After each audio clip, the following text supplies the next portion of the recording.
Christmas and welcome back to the Washington State Pinball Stronghold. I'm your host again, the Black Knight, and he is with his companion, the trusty Squire, is behind the camera. And today we have a special edition because, well, it's Christmas and why not a better way to do so for 2016 than to go through Bally's 1972 Fireball. Now, a lot of people know this game. It is actually classified as generally being highly collectible. Most people have heard of one. They've not always had the opportunity, the chance to play one. Now, similar to what we did before, we're going to do again.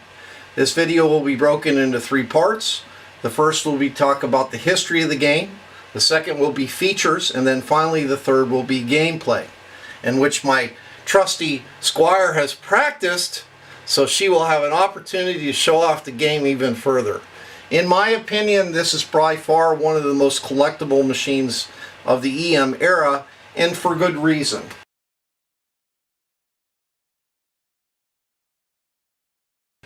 The original conception of the game in terms of its design was in August of 1971, and then it began production in February of 1972. Currently, it's estimated that about 4,774 units were actually made. And it utilizes, it is another Ted Zale game that utilizes the zipper flipper function that we talked about during the Joust video. But what's most notable about this particular game is the whirlwind spinner that you see in the center of the playfield.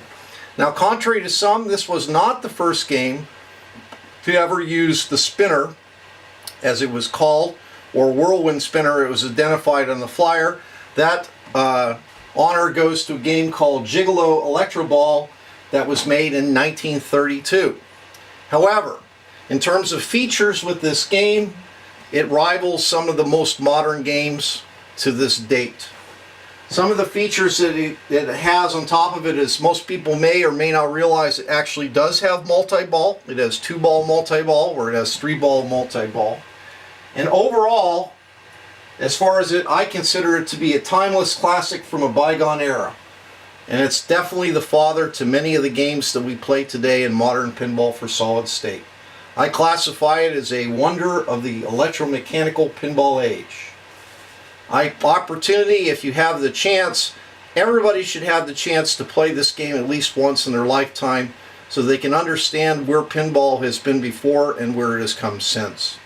So starting off with some of the actual details of the game in regards to additional comments, as I mentioned, Dave Christensen, or they called him Mad Dog, did the artwork package. And in a time period when this game was actually produced in the arcades and introduced, it was absolutely unmistakable. Most games of the era had things like clowns and circuses and people, bronco riding and stuff like that, but you rarely saw a game that looked a little mean and a little more menacing. And this game was the game that kind of set it apart. Very vibrant colors. It has a demon god that's throwing fireballs. The cabinet represents this as well. The back glass is unmistakable, and we'll pan up to that in a little bit. This was a 4-player game. And it got a substantial amount of play when it was actually in the arcades.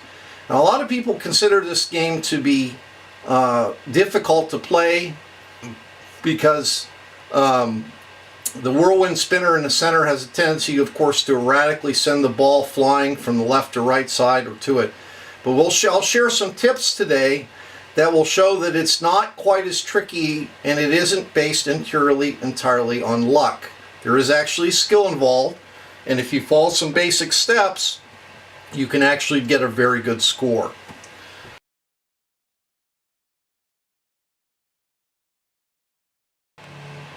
Alright, now we're going to go ahead and talk about the features and the scoring of Fireball. When you look at the playfield itself, it's an asymmetrical playfield. And it does contain a skill shot, and what we're going to do is we're going to go ahead and start from the top of the playfield and then work downwards. And then I'm going to recap with the actual scoring, and then we'll go on to gameplay itself. So first things first, when the ball enters the shooter lane down at the bottom, the first thing you're trying to do is what they call the tricky uphill ramp shot. And this is the skill shot of Fireball. So what you want to do is you want to shoot the ball. And this is actually a warped playfield. The playfield is not two pieces. It's actually one piece, and the playfield was heat warped, so it has a raised angle at the top. And when you shoot the ball to the top, what you don't want to do is have the ball enter this gate here. You want it to go right to the top here, just barely past this wire form, and fall into this lane. And by doing so, you'll get immediately 3,000 points, which is actually a pretty good score for starting off immediately on an electromechanical pinball machine. But on top of that, what it does is it actually lights these 3 pop bumpers. Now initially, when the game is started up, only this first pop bumper is worth 100 points. However, if you make the skill shot, it will automatically light the 2 remaining pop bumpers for 100 points each. So as the ball then rolls down this mini uphill playfield and it enters play, optimally what you would like to have happen, if by chance, is you would like to hit this blue mini mushroom bumper, and that actually controls the closing of the zipper flippers. Now if you don't have that happen and it goes into play, then we're going to go ahead and talk about some of the other things that are going on. Keeping in mind, as soon as the ball and you start the game, the whirlwind spinner here starts to spin. Now it does have has 2 captive saucer ball holes that are active at any time, and those control the actual ability to do multi-ball. Now you can see that in the actual artwork that was done by Dave Christensen, it is a fantasy theme, but it's actually based on Nordic fantasy. You'll see there's an Odin hole and there's a Wotan hole, and those are actually Nordic Viking gods. Now if you lock the ball at either one of these holes, you'll automatically get served a second ball. Now the way that these balls are released and controlled, if you hit a ball and lock it into the Odin hole, the first thing that you'll see happen is these lights will start to flash. Now these lights that are flash are telling you that when the ball, if released for multi-ball, you automatically will be scored anywhere between 1 and 5,000 points. And the way that is controlled is by this yellow mushroom bumper. They're alternating. If you hit this while these flippers, doesn't matter if they're closed or open, and you hit this mushroom bumper, it will release this ball for an immediate 2-ball multi-ball. Now the thing that's interesting you should think about in concept is that if you're playing more than one person that's playing the game at any given time, what that essentially means is if the first player ends up draining his ball and the second player comes up, he can immediately steal the multi-ball from the other player. Now this is not a thing that's very common in today's solid state games, but it was a neat, unique feature that, you know, made it stand out. Now in terms of gameplay, just as a little side note on the side, some people don't believe that Fireball is probably the best example of a multi-ball playing electromechanical pinball machine, and there weren't that many. Most people believe that that honor goes to a game called 4 Million BC, which perhaps we may do in the future for another video. So moving on, keeping that in mind, we just talked about the Odin hole and the 5,000 points of bonus you score by releasing that. Now, the other hole, which is the Wotan ball, is controlled by the same function, but the 1,000 point shots that you see here are actually controlled by the lighting of the pop bumper. So this is another point where a skill shot becomes very important. So if you make the skill shot and you light all 3 of these pop bumpers and you manage to get a ball into this hole, then it will light these 1,000 shot lights. If it does not, then you will only have 1,000. And that's important because if you manage to not lock a ball, or a ball is already locked in this hole, and you shoot it through this gate, it will hit the sequence of these 3 switches to the right, and it will only give you 1,000, or it will give you 3,000 points depending on your initial plunge into the gameplay. Now the additional thing that you need to understand is this captive ball. This captive messenger ball, as it's called, which is not fixed, It's an actual rotating Newton ball, meaning if you strike the ball with a ball when it's in gameplay, it will move upwards towards, you see, this red target. Now, depending on the length of travel will determine, unlike a very target, or depending on how hard it's very similar to that, because it actually scores in three manners. If you're able to get it high enough that it goes over the first switch, it will give you 100 points. If you go to the second switch, it'll go to 1100 points, and if you're able to hit it all the way to the top and hit that, then it will go to 2100 points. Now there's something else that's very important about releasing the fire gods as it applies to this playfield. If balls are locked in one or both holes, that red release the fire gods will release the balls for immediate multi-ball play. Okay? That's actually quite important. It's somewhat difficult to actually make the shot just because of the angling the flippers, but if you do manage to do it, it has one additional feature. And over here, there's actually a free ball gate. Now, when you say free ball gate, it's not the same quite as what was done for Joust, but if you hit that red target, it will open this up. But the ball will only be saved to go back into the shooter lane if you're able to get into this lane itself from the top and having it fall back down, so then it would fall into the shooter lane. So it's not as common as you might think. Now the final shot, or the final consideration that we need to consider for the game, is there is actually a kickback on the left hand side. But similar to what was talked about with Joust, it's actually somewhat of a difficult shot. The on of the kicker is controlled by this white button on the top right below the actual mushroom bumper that controls the closing of the zipper flippers. However, there's two off switches, one on the left hand side and one on the right hand side, which actually turns it off. So the problem with it is you may hit this target and turn it on, but as quickly as you turn it on, the ball may roll over one of these two switches, which then causes it to come off.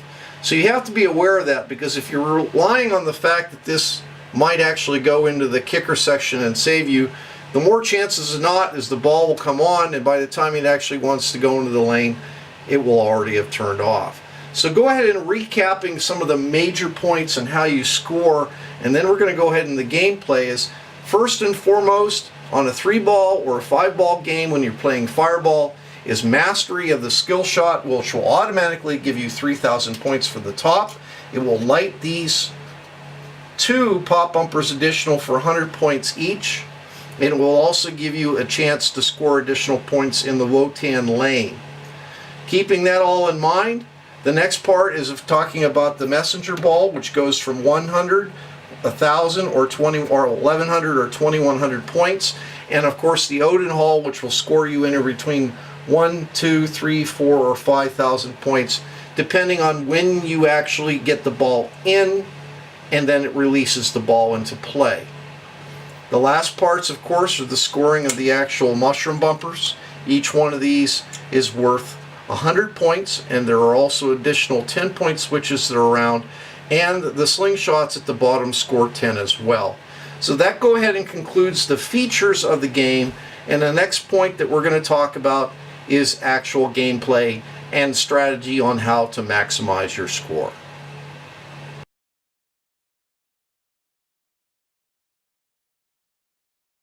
Alright, in the final part of this video, we're going to go ahead and talk about gameplay and maximizing your score.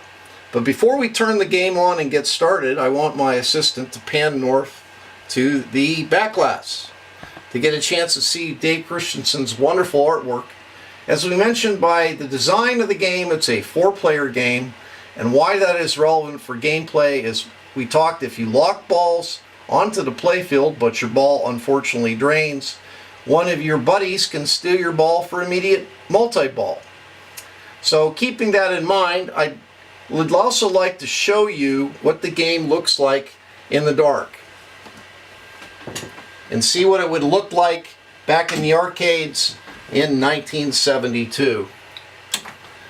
So as you see here from the lighting, particularly on the back glass, it was absolutely unmistakable in the arcades. especially next to everything else. Now this actually has a blinking bayonet bulb in it for additional attraction to try to get people to play the game, but I think pretty much the art says it to itself. So now I want to go ahead and go back to the playfield.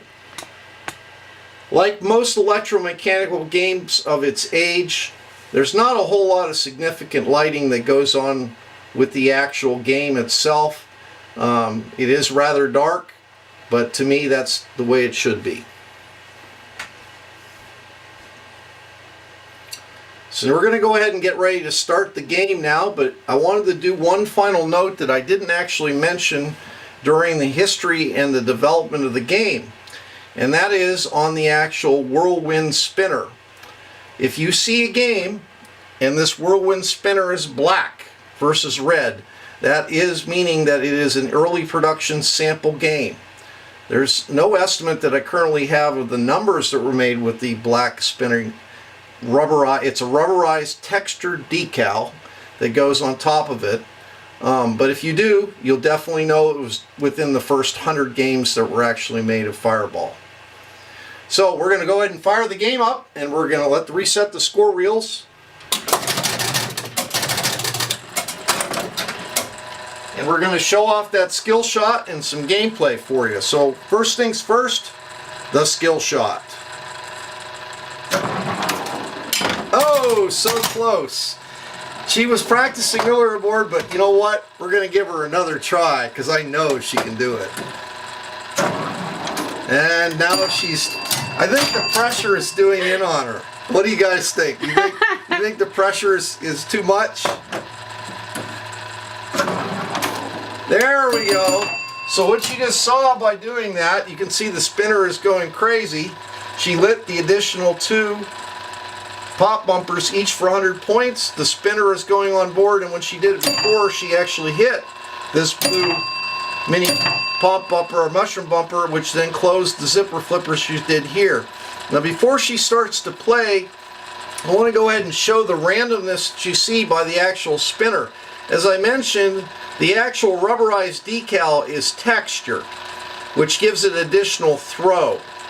It's very important when you actually own a Fireball that this rubberized decal that's underneath the motor assembly is maintained to be level with the playfield. Otherwise, you can start to ruin the playfield surface on these edges, and the paint will actually be worn away. So if you see the ball, you can see how I kind of threw the ball to the left or right, and it's completely random. But every once in a while, if I can get it to show it, sometimes it will actually get caught on the edge of the playfield, and it will actually spin there for a second.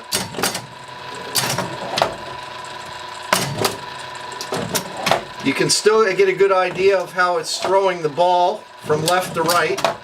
There's a pretty good shot. You can see how it's spinning from the bottom, spinning from the top. So at this point now, she had closed the zipper flippers. So the skill that we want to do in terms of the maximizing the score, yes, you can go for multi-ball. Okay, you can go for multi-ball. But that's not the best way to actually keep the ball in play. And remember that the flippers, the zipper flippers, will not open unless you either hit one of these 2 yellow mushroom bumpers or the ball drains. So I was showing my assistant the maximum best way to score is a quick double tap of the flippers and keeping the ball in the center of the playfield, preferably with the 3 pop bumpers lit, or taking this left flipper and shooting this lane either for locking a ball or getting the ball to fall through to this lane here in order to maximize her score. So I'm going to go ahead and let her do it now, so you can see what I'm talking about. The key that you want to do is you want to keep that ball away from the center of the playfield at all costs. So you can see that she opened the zipper flippers and unfortunately hit the outer drain. But she does remember, every ball you get an extra skill shot for a start off of 3,000 points. Hopefully she... Oh! Now, That's very important, and I taught her earlier. Again, she's getting much better at gameplay every time she plays. Is that if you don't get a fall off of the skill shot to that blue mushroom bumper, the first thing you want to do is hit it as soon as you can. That's your first primary shot as soon as the ball goes into play. Now you can see she's got one ball currently locked in the Wotan hole. At this point, the zipper flippers will remain closed until one of the yellow mushroom bumpers is hit. Now ultimately what she wants to score right now is if she wanted to start multi-ball, she would hit this target here, okay? And it would release the 2-ball multi-ball for play. Keeping in mind that you might see how important that this skill shot is now, because every single time that you lock a ball at either one of these saucer holes, you'll get another ball served, which gives you the ability to do another 3,000 point skill shot. Go for it.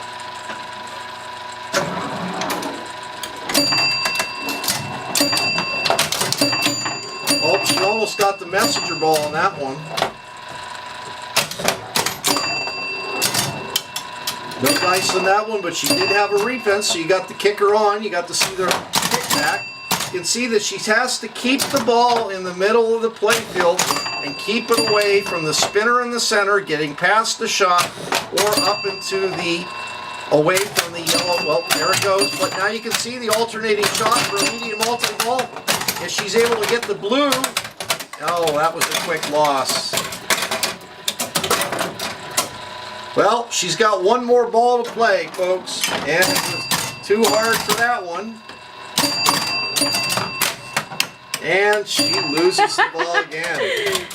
So, some people say that Fireball is a difficult game, but I can tell you for a fact that if you have time and had a chance to, I don't know, play it in your home, like I do, and she does now, because she's starting to really enjoy electromechanical games even more than some of my many solid state games that I own. But like I was stating at the beginning, this is truly one of those games that's it's truly a wonder from the electromechanical age. Now, like the other games, and final notes in regards to the game itself, this particular model, I am not ashamed to say, is definitely in the top 100 fireballs in the world. I waited roughly 25 years and passed over many machines in order to find this particular example.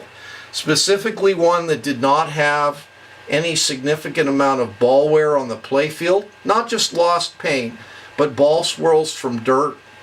This game was, and again, not fully restored, it was restored. This is another wonderful edition that was provided to me by John's Jukes Limited in Vancouver, British Columbia. You can see his decal here. We'll call that a little bit of shameless advertisement. He's a very experienced restorer. He's been doing it for nearly 40 years. And every once in a blue moon, you have gems like this that come up. And this particular game was actually in a person's home, the same single person's home, for over 25 of its 44 years in existence. And the funny point is, it's as old as I am. So with that note, I want to go ahead and wish you once again all a Merry Christmas and a Happy New Year. And who knows what might be the next game I pull out of Santa's Christmas bag to see what we can do after Christmas and review another game. So have a good one and have a good night. Keep flipping.